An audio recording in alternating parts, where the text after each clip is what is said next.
Welcome to Pointing. Today, we will discuss a fundamental aspect of human psychology, namely belief systems. This system is not simply something inherent to us. More than that, it is the mental foundation that guides every action and outlook on life that we choose.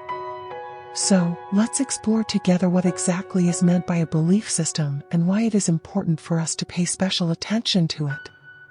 A glimpse into belief systems. A belief system is not just a collection of random ideas, it is a framework of thought that paves the way for everything we do.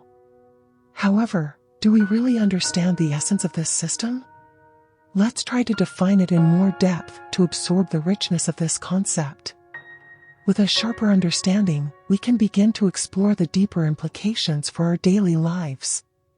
Why we should pay special attention.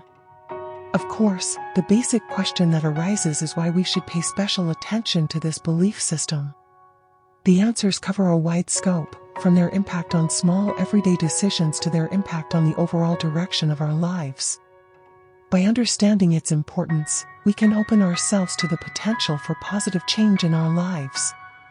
Challenges in dismantling belief systems.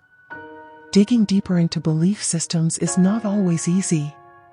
There are challenges and questions that need to be answered. However, with an awareness of how valuable this understanding is, we can motivate ourselves to face these challenges. I'll cover some practical steps to help you move past these obstacles and gain further insight into yourself. With that said, let's explore the world of belief systems in more depth together, opening a new page in our journey of self-development. Stay with us to understand how these mental foundations shape our lives and how small changes in them can result in big changes in our daily reality.